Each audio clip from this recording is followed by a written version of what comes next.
Absolutely. Well, we're going to transition to the other lacrosse team. And Connor, it's the start of conference play for the women's team as well. They take a flight down to Bowie's Creek, North Carolina to take on CAA newcomer Campbell this week in a game I think that they're going to win. And they have a very favorable in-conference schedule to start off CAA play.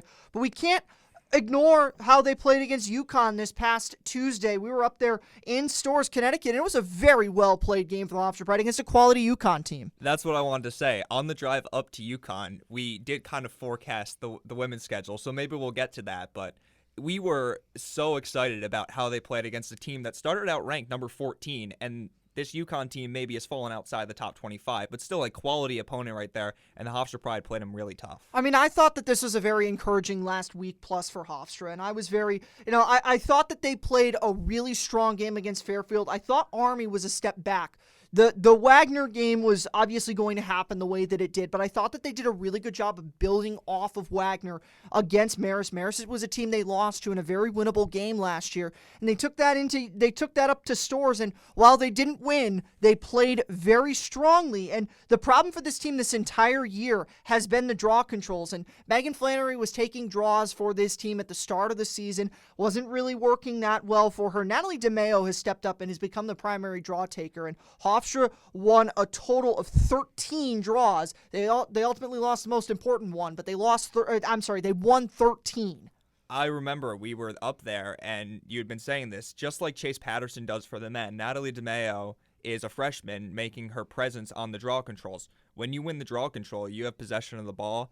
You're playing with the lead right there. You're playing with confidence when you don't have to defend, which means good things when you have the offensive capabilities that the Pride have. Well, Connor, you mentioned that we were sort of forecasting the start of this season for the Hofstra Pride. I think it's very plausible that this team ends up 3-0 after the first full week of conference play. Campbell, William and Mary, Elon, the only team in the CAA Hofstra beat last year. Hofstra obviously did not play Campbell. A year ago, Hofstra, they lost 4 one-goal games. One of those games was to William and Mary, so I think it's very plausible. 3 wins in conference play to open up this season. Towson was another team that they played quite close. That was a 2-goal loss last year. This time it's going to be down in Maryland. I'm not going to guarantee that Hofstra's going to win that game, but I think they're going to play very similar to the way that they played last year against Towson. And if you play that and a couple things go better, that's a game that you can win. Monmouth is a game that Hofstra dropped in overtime. That was a heartbreaker that Hofstra very easily could have won. I think it's entirely plausible that this team could be 6-0 in conference play going into Stony Brook on April 21st. That's obviously best case scenario. I don't know that that's going to happen, but I want to say I think it's plausible because I think this team is really in a good spot going into conference play. I want to agree with you on this, Jack. We talked about this on the way to UConn. Best case scenario is obviously 6-0, but still, realistically, at their worst, they should be 4-2. And it's just obvious that this team is better this year with the offense they have.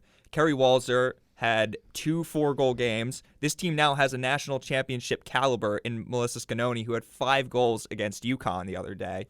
We have Taylor Manella, who's on a 100-goal watch, which might happen this weekend. And last year, this team did not have Nikki Manella. Now, obviously, she did not play in the game at UConn. We're hoping it's just precautionary because if she's in the lineup, that adds a spark that they didn't have at all during CAA play. Yeah, Nikki Manella probably pushes them over the top against UConn, but it's got to start now against Campbell. Campbell, the runner-up in the Big South a year ago, projected towards the bottom of the CAA, but then Hofstra, after this road trip, going to come back up for 2 games against William and Mary and Elon, those 2 at home, and I think those games are incredibly important. So, Connor, your final thoughts on this team going into this game this weekend? It's obviously a winnable game.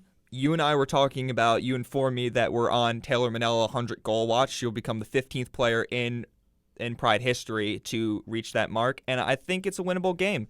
Hofstra just needs to keep on keeping on with their offense, play strong on the defense, keep working on the draw controls. Even though this is a winnable game, still you want to win that battle to improve when you do play the tougher teams.